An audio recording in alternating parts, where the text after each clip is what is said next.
Welcome to Accounting 203, Principles of Accounting 3, online. I am your accounting professor, Rex Jacobson.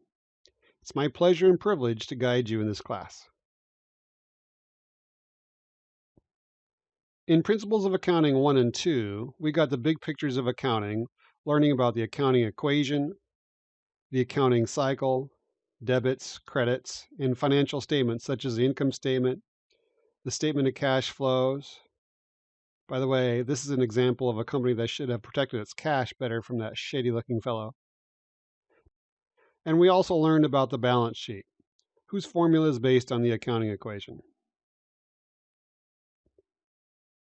Those classes also emphasized financial accounting, which followed generally accepted accounting principles to provide financial data to external users, such as investors, bankers, also known as creditors, and federal and state governments. And the information that was given to the external user happened in the past, such as last quarter or last year. But Principles of Accounting 3 emphasizes managerial accounting, accounting for managers and other internal users. It answers questions about the future, such as, how many units must we sell to break even? How many must we sell to make a $100 million profit? Would it be profitable for us to make our own product instead of buying it from someone else? What if sales doubles next year? How will we budget for that? And interestingly, managerial accounting does not need to follow generally accepted accounting principles. We'll be using the same textbook we use for Principles of Accounting 1 and 2. This book is also used for Intro to Accounting 1 and Intro to Accounting 2. We'll also be using myaccountinglab.com for homework and tests. More on that later, but if you buy the book new from the college's bookstore, you get 12 months of access to myaccountinglab.com. Of course, if you had Principles of Accounting 1 and 2 with us here at this college, you won't need to buy another book. You'll just continue to use the same book and myaccountinglab.com access. And obviously, since this is Principles of Accounting 3, the prerequisite is Principles of Accounting 2 or instructor permission. So how is a class organized? How is the material presented? How do you interface with it and submit assignments? Well, our online Accounting 203 class will be conducted on two websites, Canvas, which is shown on the left, and myaccountinglab.com, which is shown on the right. First, let's talk about Canvas on the left. It's accessed by going to lwtech.instructure.com. Notice there is no www in front of the LWTech part of the address. You can also find the link to the Canvas site through the school's website. To log in, enter your full LWTech email address, which uses this format. Your password is initially set to your birth date, which uses this format: 2-digit month, 2-digit day, 2-digit year. If you were born in January, you would enter 01 for the month. If you're having trouble logging in, you can reset your password by going to lwtech.edu. If you still can't log in, you can call the Student Help Desk or you can email them.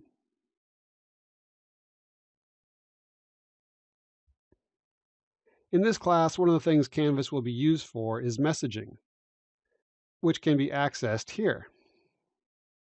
I often send out clarifications, reminders, and notices of schedule changes via Canvas email. As this is our only method of communication in this online class, it's your responsibility to check it daily. I will definitely do the same. In fact, I have the Canvas messages forwarded to my home email, which I can access on my phone. So don't be surprised if you get a quick reply from me. If you want to know how to forward Canvas email to your home email, you can find the instructions in my Canvas Tips module. In case you haven't used Canvas before, let's see how it works. To see what's in the Chapter 18 module, I would simply click here, which will open up the module and give us this view. Now that the Chapter 18 module is open, you can see everything in it. Besides messaging, probably the biggest reason we use Canvas is it contains the links to our recorded mini lectures.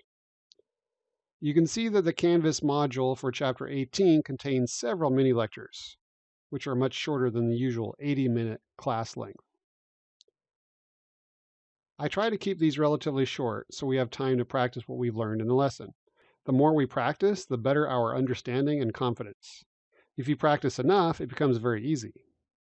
And how do we practice it? By watching recorded homework demonstrations where I take you through almost all of the homework, step by step. For Chapter 18, here are the recorded homework demos. For example, the first homework demonstration is exercise 18-17 and is about identifying different types of businesses.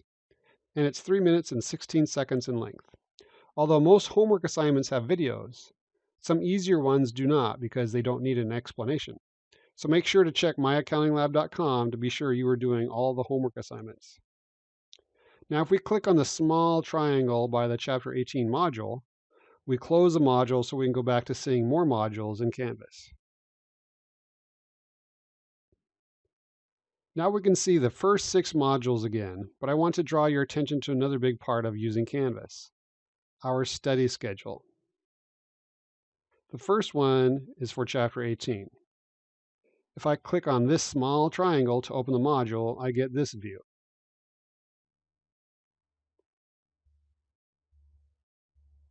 If we click here, we then get this view.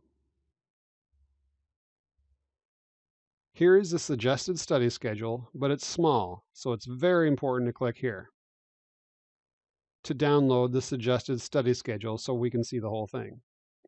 On this next slide, we can see it better.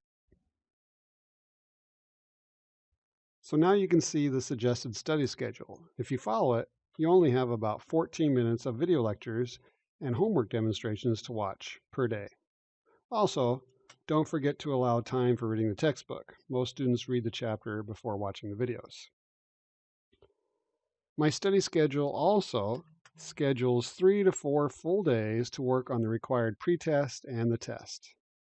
Now this point is important. The class is set up so that you finish most assignments by Monday or Thursday night.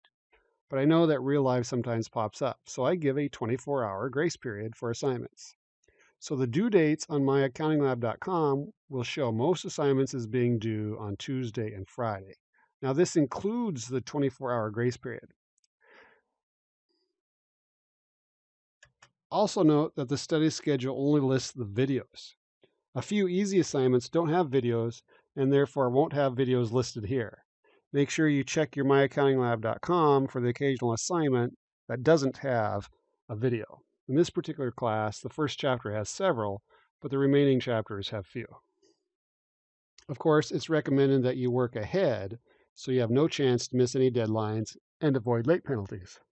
Students who wait until the last minute to work on assignments often run into unforeseen obstacles such as power outages or loss of internet connection, and therefore don't receive the maximum points for their assignments. A big part of success in a career is the ability to meet deadlines. Procrastination is your enemy, particularly in an online class, so fight against it. I know this from experience.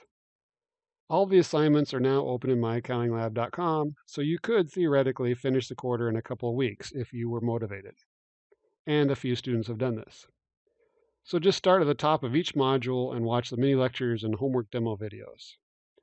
Of course, when I'm demonstrating the homework in the videos, I'll be using myaccountinglab.com to solve the exercises and problems. So let's talk about myaccountinglab.com next. So we've talked about Canvas. Now let's talk about myaccountinglab.com, the website where we work on our homework, pretests, and tests. So let's talk about how to access myAccountingLab. The myAccountingLab access code comes with new textbooks purchased from the LW Tech bookstore. This class uses the same book as Principles of Accounting 1 and 2, so there's no need to purchase a book for this class, assuming you took Principles of Accounting 1 and 2 at LW Tech. If you're new to LW Tech and need to buy the book, but you want to buy it used, be aware that you won't get a myAccountingLab access code. In that case, you'll need to purchase access directly from myaccountinglab.com. I have made a separate video showing you how to register for myAccountingLab. That video also shows you how to purchase access to myAccountingLab directly on their site in case you don't have an access code that comes with new textbooks. myAccountingLab access lasts for 12 months. So if you already have used myAccountingLab before and your 12 months have not run out, Make sure you do not register for a new account. Simply log into your old account and use its access. I have also created a separate video showing you how to enroll in this quarter's My Accounting Lab course if you already have a My Accounting Lab account. So all of our homework, pre-tests, and tests will be on myaccountinglab.com. And I will demonstrate almost all the My Accounting Lab homework for you. You can find these video demos on Canvas, as mentioned before. Most of the homework has two versions. The one that I demonstrate for you, and a second version of the same problem with random numbers that you then do on your own. You get more points for completing the second version that you do on your own. Homework is untimed, so take as long as you need to complete it. You get unlimited attempts of the homework up until the deadline, of course. Obviously, students who practice the homework the most get the highest scores. If you try a homework problem multiple times, My Accounting Lab records your highest score. And My Accounting Lab has a feature for homework called Help Me Solve This. It's a very cool feature, and I demonstrate it for you in another video. My Accounting Lab has several helpful features to help you learn accounting. I certainly wish My Accounting Lab was available when I was an accounting student. Pretests are also found on My Accounting Lab. These are required assignments, and they are timed. The time limit is the same as the test. Just like the homework, there are unlimited attempts at the pretest up until the deadline, and your highest score is recorded. Most pretests in this class have random questions from the homework assigned to them, so it's a good idea to take the pretest more than once. Tests are also found on My Accounting Lab and are timed. And of course, there is only one attempt per test.